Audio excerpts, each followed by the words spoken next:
Ladies and gentlemen, welcome to another episode of Mind Your Puckin' Business with your host, Jeffrey Krensman.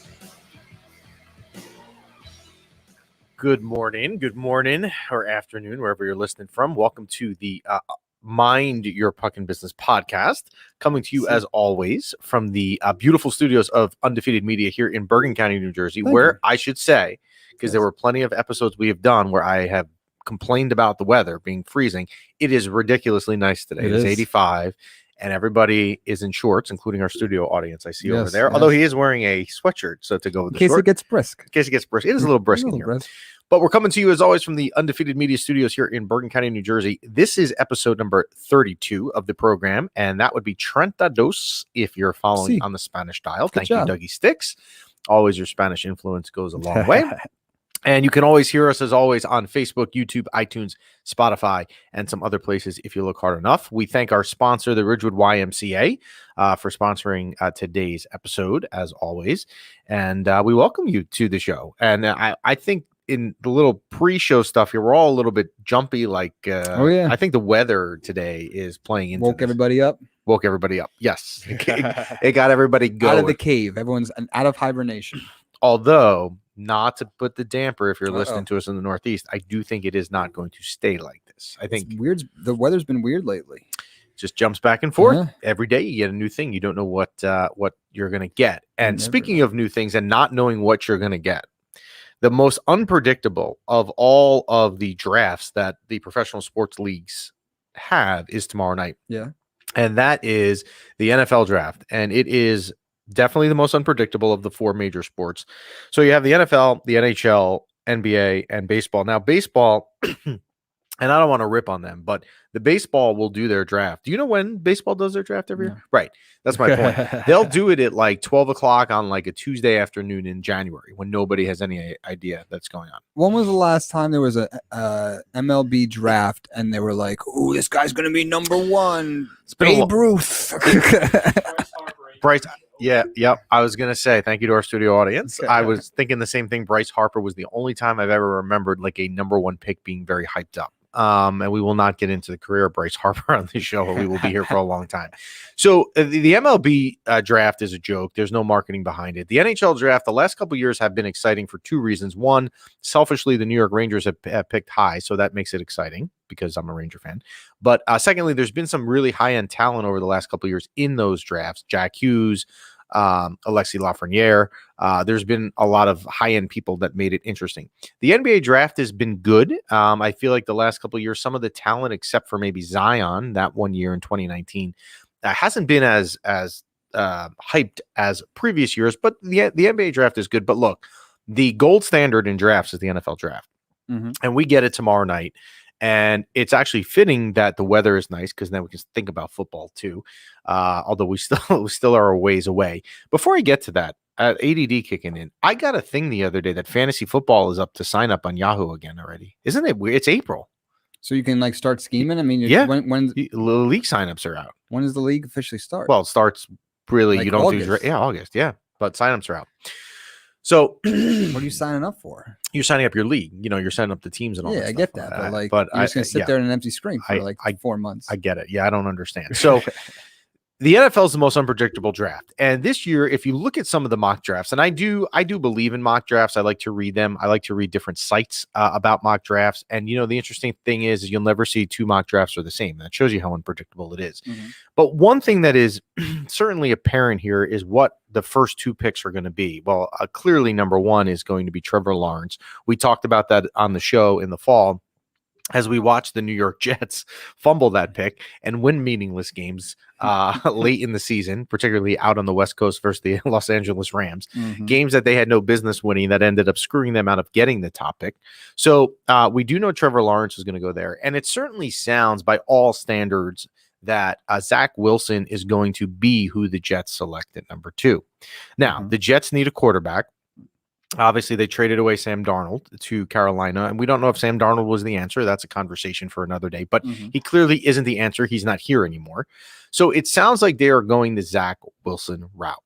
Dougie Sticks, you are a Jets fan. How do you feel? So I've heard that San Francisco offered the Jets like the number 12th pick or something a couple months ago before they made this deal with Carolina.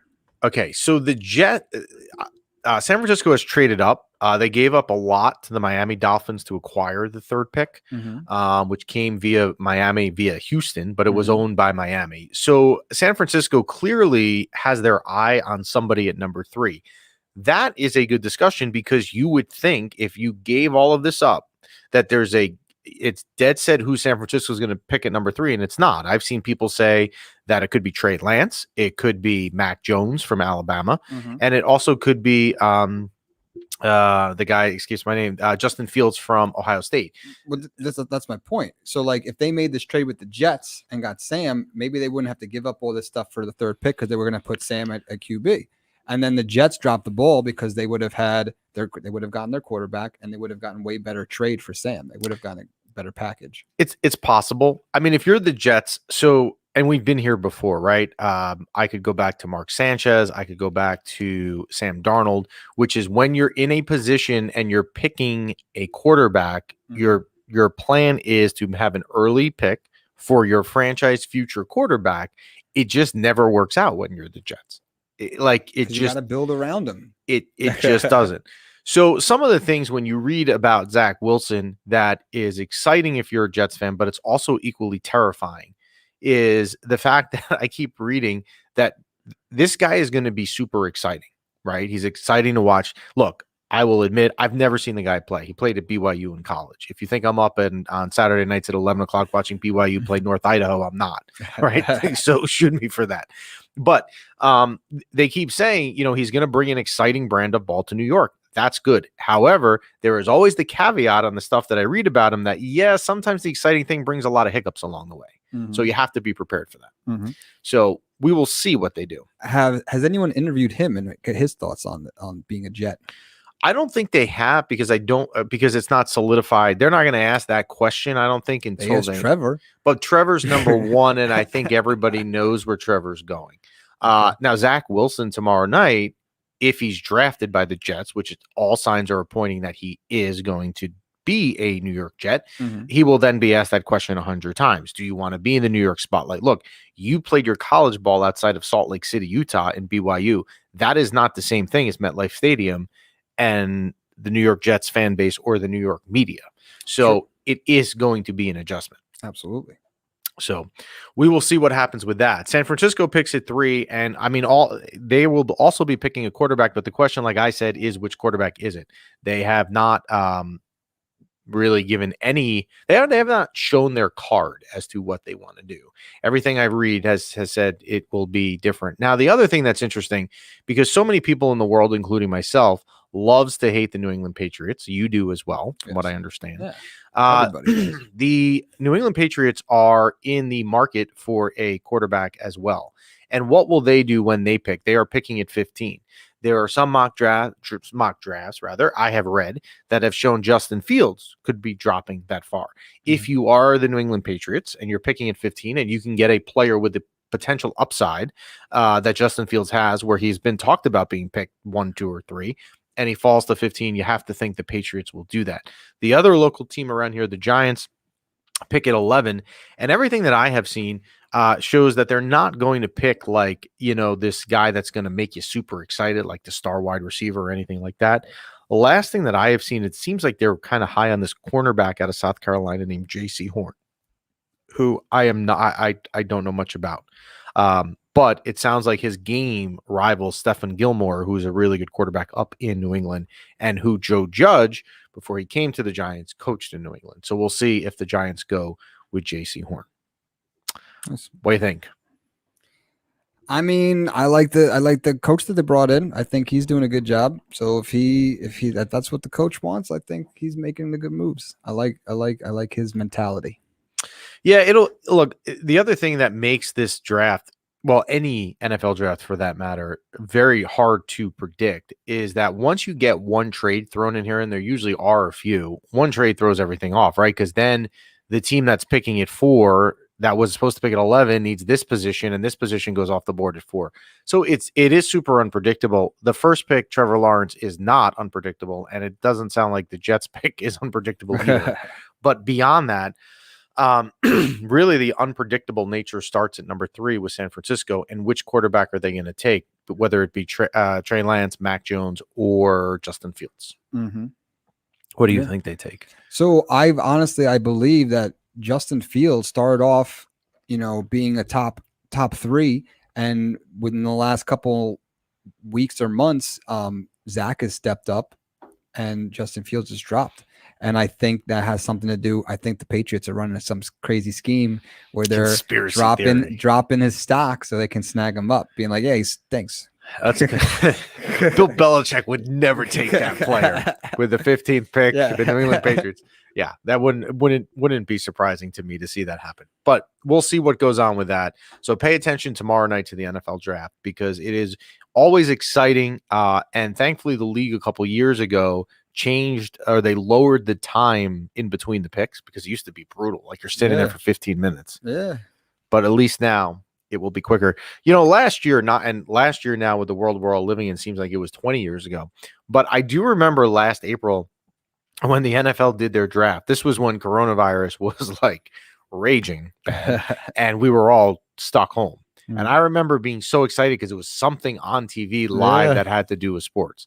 I was watching that, and that night I was watching the Korean Baseball League. Yeah, and every player that was potentially in the draft had one of every single hat. Oh, really? Yeah. Oh, because they got sent all the hats from every team. They would have had to send. That would make sense. So that's a lot of hats. Yes. I'm not sure. You know what? Tomorrow, I mean, they can't be doing it with a studio audience. I'm sure it's still virtual for the most part. There's probably something. It's going to be way more than it was last time. They probably have probably be social distant in there some capacity. Like they might have the players be there. You know what they should do? They should take with the 15 most likely players to get drafted in the first round, which they can identify, and whatever city they're doing it in, because they moved it out of New York a couple of years ago. I think it's in Chicago now.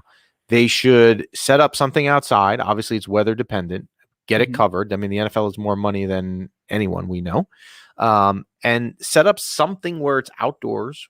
It's a modified crowd. And you know what? If you're picked 25 or you're 30 and they have to zoom you in from your living room and you're celebrating with your family, so be it.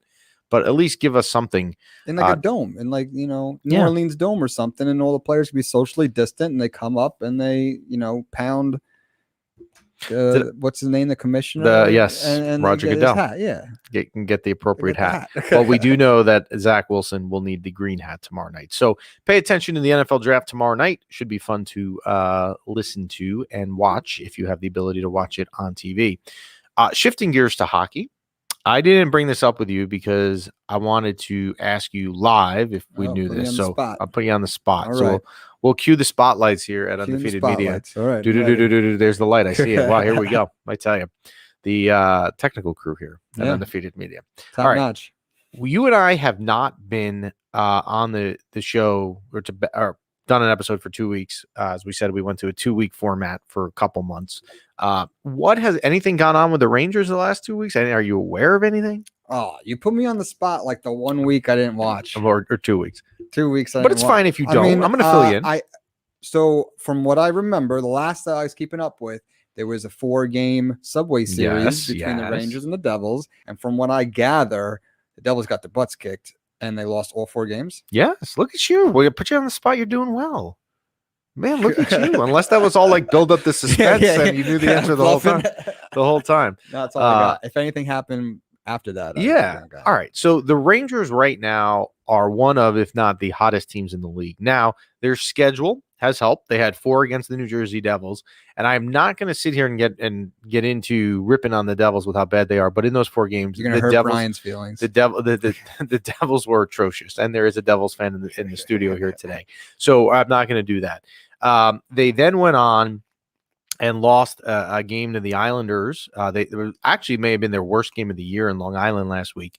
And then they split with the Philadelphia Flyers at home and have now beaten Buffalo, who's actually worse than the Devils, if that's possible.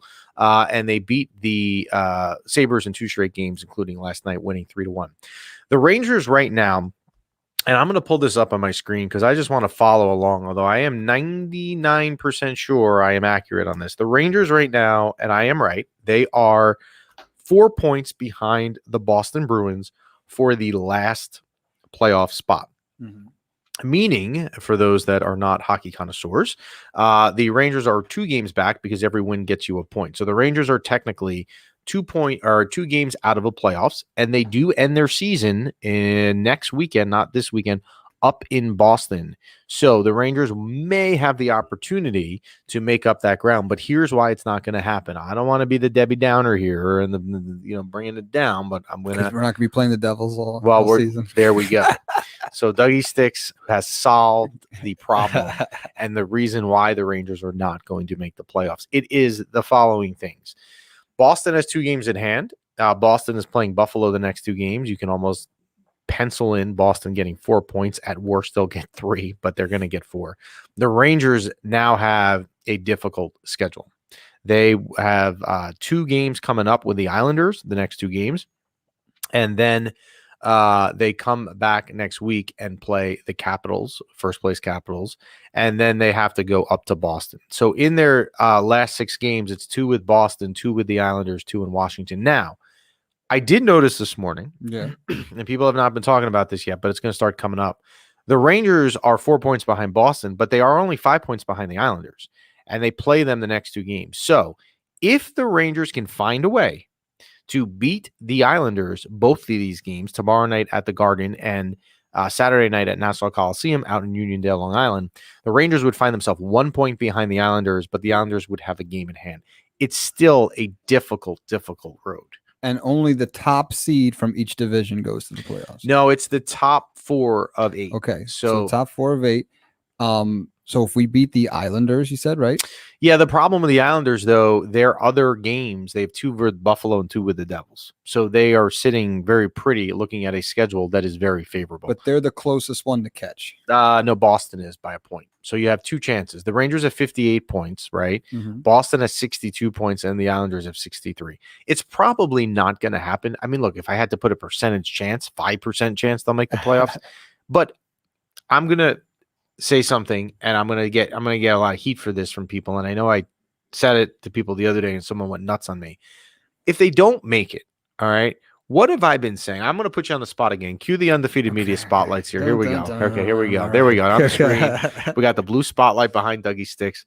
Why? By the way, do I have red and you have blue? You have a nicer color. Ranger colors. No, I do, but I don't like the red one. No, I like. It's fine. We can make them both blue. We're fine. We're arguing over petty things right now. All right. So what have I said with the Rangers? We did a season preview show back in January. We had Dan Rosen from the NHL Network on. Yes. We talk about the Rangers here every week. Yes. Or every other week now. Yes. Right? What is one thing I've consistently said about the Rangers this season? We're very young, and it's a good thing we don't make the playoffs. We get another draft pick. Well, I think I said the draft pick thing. Yeah, okay. But it's not a bad. We don't expect to make the playoffs. We don't expect to make the playoffs, right? The Rangers, what you wanted to see, and we will do in 2 weeks or the show after that. We will certainly do like a season recap show, and we'll probably try and get Dan Rosen from the NHL Network back on here. But if you're the Rangers, right, this season to me and to a lot of fans is all about seeing this young talent. They have a core of players right now that they have never had before. Now, does that mean that every player works out and lives up to their expectation? No. Does that mean that every player is a failure and doesn't? No. But the only way you are going to find out is to play the games, right? And you have Alexis Lafreniere, who is still 19 years old. He's a teenager. You have Capo Caco, who's only in his 2nd year in the league. You have Vitaly Kravtsov. You have Adam Fox, who is in his 2nd year, right? Now, I mean, this is mind-blowing, but I don't know if it'll be mind-blowing to you. In his 2nd year is a Norris. He's being discussed for the best defenseman in the league. Adam Fox was in Harvard 2 years ago.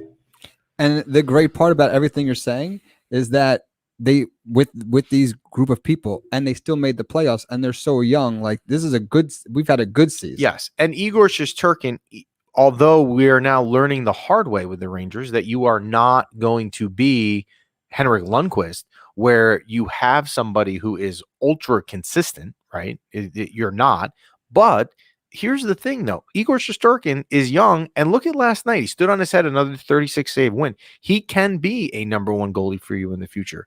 So you're looking at all these young pieces, even Keandre Miller. Keandre Miller started the season well. He's regressed a little bit, but you could still see the makings as to how he's going to be an elite player in this league. Ryan Lindgren, solid defenseman.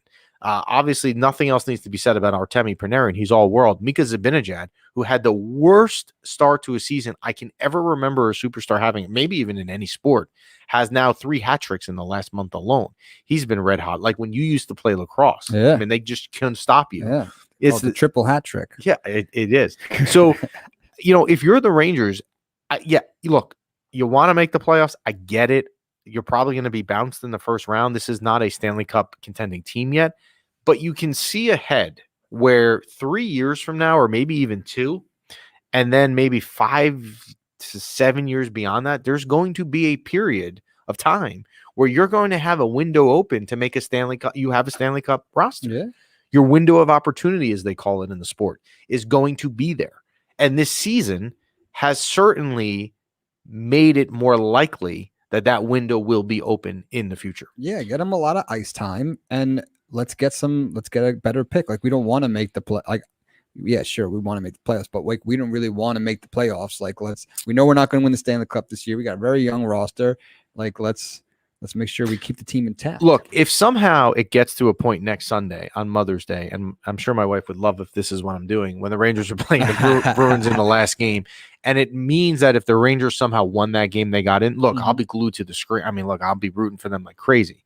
But you have to also remember that they've made a lot of strides. Now, one thing I am going to go, what's the saying where like you eat a little crow or something if you go back on something you said and you were wrong? What's the saying? Like I'm going to eat. I mean, crow eater means something totally different what was in that? my mind. Eat your own words. Yeah, I'm going to eat my own words. Okay. So I was hard on for a couple of weeks David Quinn, the coach, and I said he probably was not the right coach for the team.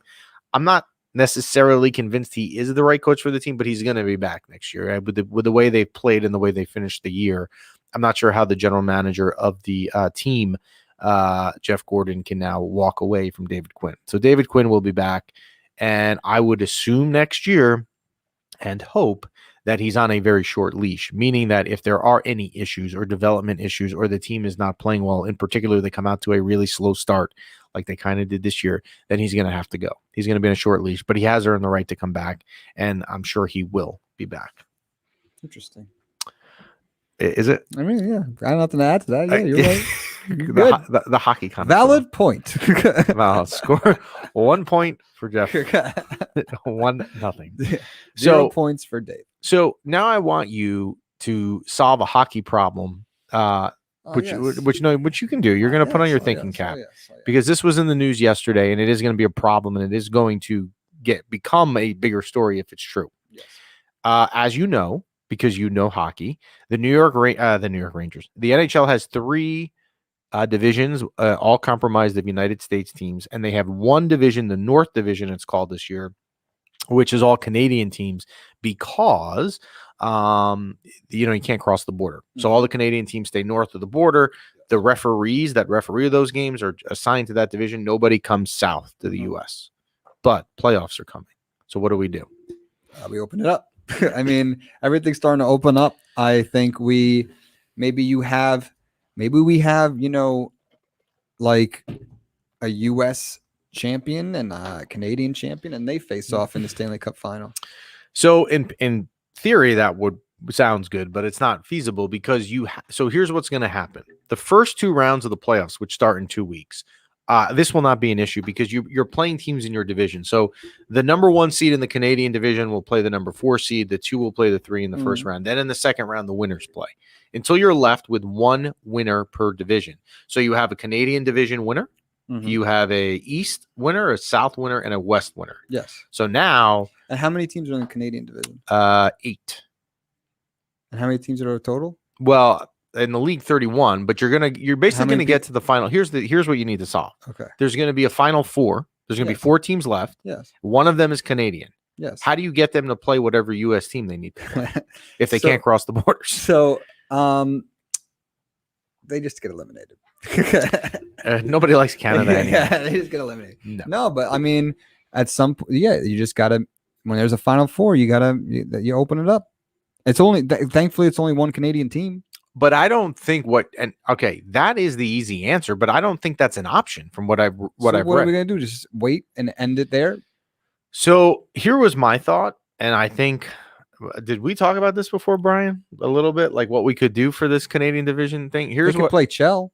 Yeah, we could do it. We could do it online, and they could join the Mind Your Fucking Business Xbox tournament, which we're gonna host this summer supposedly.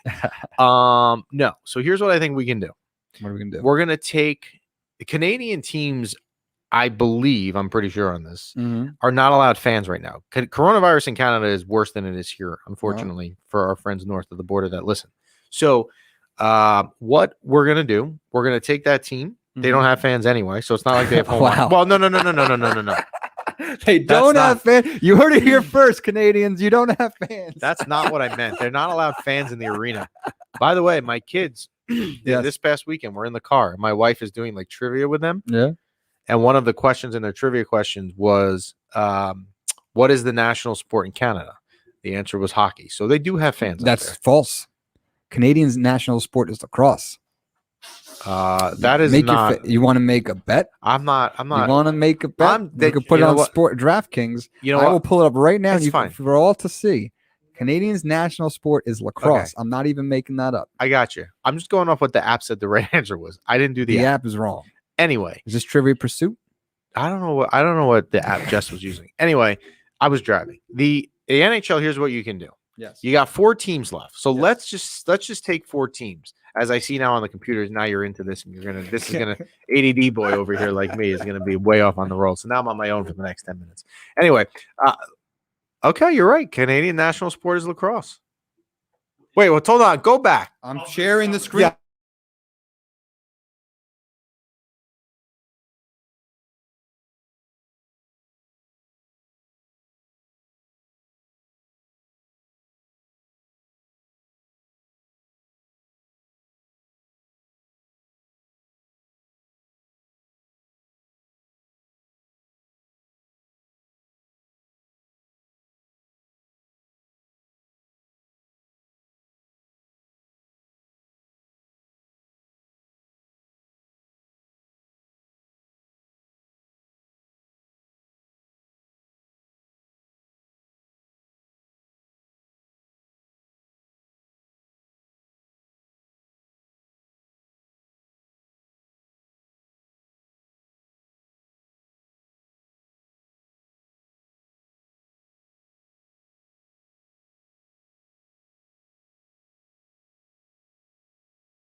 We're back.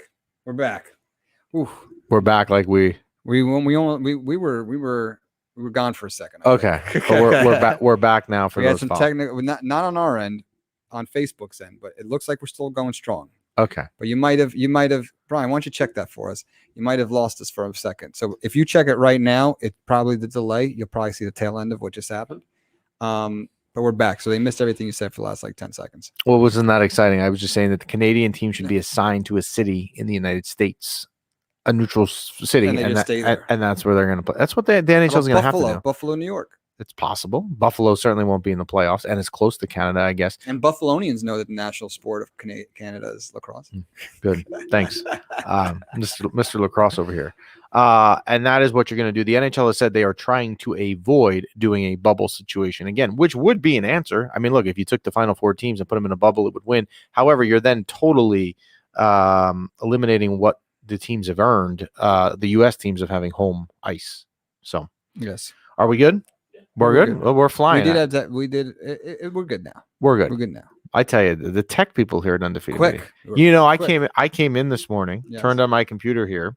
The internet. Now we pumped up in the studio. No, but see, that's a different internet. I know. Hold on. Let me finish the story. I'm not blaming. It's offensive. I know today you are because of what happened with you this morning. I'm aware. So I came in, I turned the computer on to, do my preparation here that I do for 10 minutes every week before. In the beginning, it used to be like I spent like hours on the weekends in the summer, sheets. Oh, this is what we're going to do. Now it's like we just roll with it. So I came in, not connected to the internet, but I'm like, all right, you know what? Undefeated Media, we in this building, we pumped up the fact we had brand new, spanking new Wi-Fi like a month ago. I go onto my little Wi-Fi options, and it's gone. It's not even there. And now we have another new internet. So this internet that we stream on is brand spanking new, freshest of Wi-Fi. You could smell the freshness. This computer is the only one that connects to that, so we don't have any issues. It's only that computer. The other Wi-Fi, we have another Wi-Fi for general use, and that just became new. That's why you didn't connect. Okay, but the freshest fresh has always been fresh. Fresh of the fry, right? Yes. Yeah, and like when you did your little getting jiggy with it fresh before the show.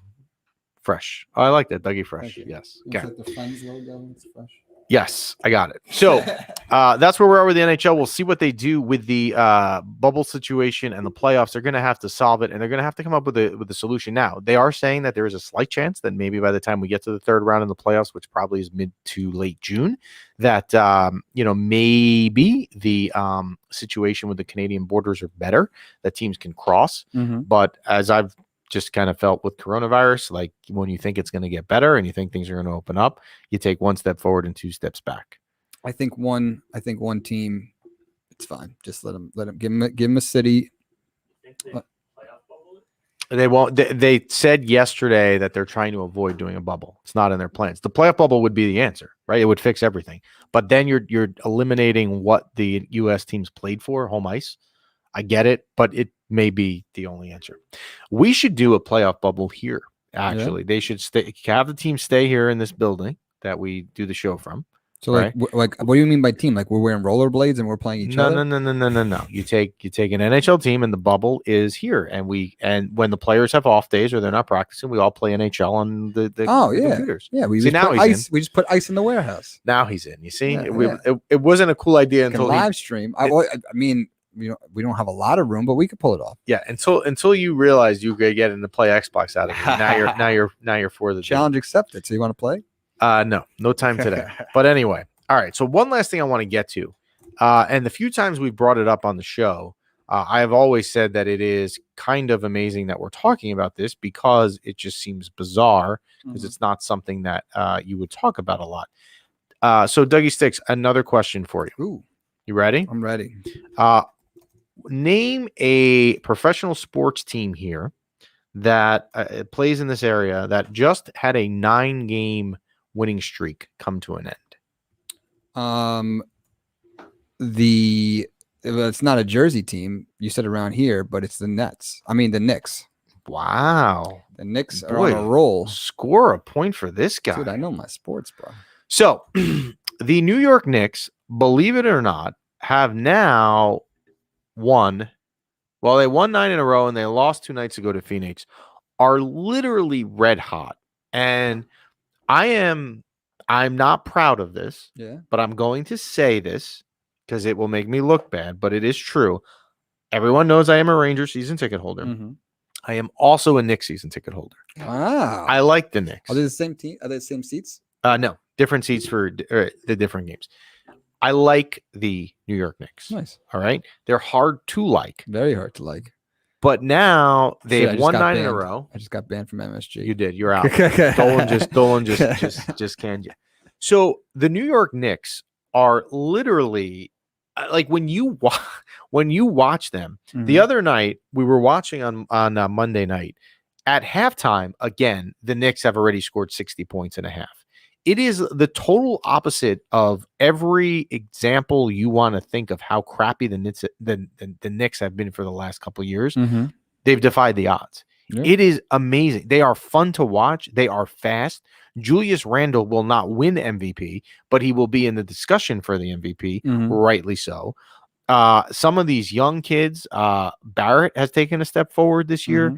They are playing defense, which is a staple of Tim Thibodeau, their new coach, or Tom Thibodeau. So it's exciting to watch. And the New York Knicks, it certainly looks like, barring anything catastrophic, are going to make the playoffs. That No. hasn't happened since 2013. Yeah. And the New York Knicks, and I will say this selfishly as a season ticket holder, if the world was normal and coronavirus wasn't going on, they would be the hottest ticket in town. Yeah. And they will be whenever we can all get back to whatever some form of normal is and people can go to games because they are absolutely incredible. Yeah, and they probably would have won that Phoenix game if Chris Paul wasn't throwing up junk that was going in. Did you see some of those shots? Yes, I did. Those are some garbage shots that he just chucked up and they went in. Like not even like good form. Like yeah, I make fun of myself a lot on the show, and understandably so for the time of day that I go to bed because I go to bed really early. I did stay up and watch the Knicks the other day, and I saw the end of what you're talking about with Chris Paul, which is amazing because Chris Paul now seems to me like he's been on 37 different teams and he's got to be 50 years old. And I'm watching him play. I'm like, yeah, the guy's actually still pretty good. He's not in Houston anymore. He's not in the Clippers anymore. He's not on the Thunder anymore. And here he is now in Phoenix. Yeah, some of those shots, man, though, reminiscent of crazy. You in your lacrosse days. Yes. So, anything else you want to talk about?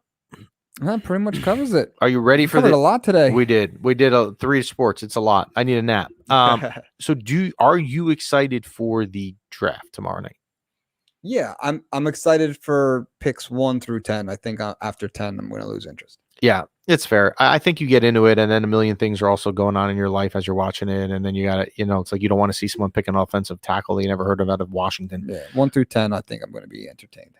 And you will be. Is there a chance that 2 weeks when we're back on, you will have a Zach Wilson jersey? I am a little disappointed because I just got a Sam Darnold jersey last year, so I don't know. Maybe I'll just like spray paint Wilson on top of Darnold or something. I tell you, that's not worth it. You know what? You can try and get something for it now. I'm not gonna get anything. I just went to, I don't know, it was a Dick's or something. They had a whole rack of Sam. They knew what Sam they knew what was Darnold. coming. They had Bell. They had Bell's jersey, all on like 70% off. It was like $30 a jersey. Do you? Let me ask you one last question because you like Sam Darnold. Sam Darnold's career now continues in Carolina. Yeah. Will he be a star in Carolina? I think he's gonna do a lot better. I think there will be some what's the word I'm looking for? Regret a little bit. I think there'll be. I think the Jets, like if you watch like whatever, if you listen to us in 6 months, you're gonna hear us saying like, oh, we shouldn't trade him. He's won 3 in a row or something. I'm not saying he's gonna be the best football player in the world and they're going to be undefeated, but I do think there will be a little bit of regret from the Jets when they see him actually play with like a team. Well, he is going to have an all-star running back in Christian McCaffrey, which will open up his passing game. And they do have some guy, DJ Moore. Yeah, they have more. I wouldn't say they're loaded with offensive talent, but they definitely have more talent than the Jets did. Which is going to help them. And then we're going to sit here in 6 months being like, oh, should we have traded him? Yeah. So just a little bit. Nothing like, oh, man, Tom Brady. But a little bit where it's like, we will bring it up. I guarantee it. Got it. Well, enjoy the rest of your week. We'll be back in 2 weeks. By then, the Ranger season's over, so we'll know for sure if that 5% chance of them making the playoffs happens. You can email us at any time at mypbshow@gmail.com. And we will see what happens with the draft. And by then, the Knicks maybe will be clinched, and Dougie Sticks may be in a Zach Wilson jersey in 2 weeks. That's it for this week. Thanks for tuning in. We'll see you in 2 weeks.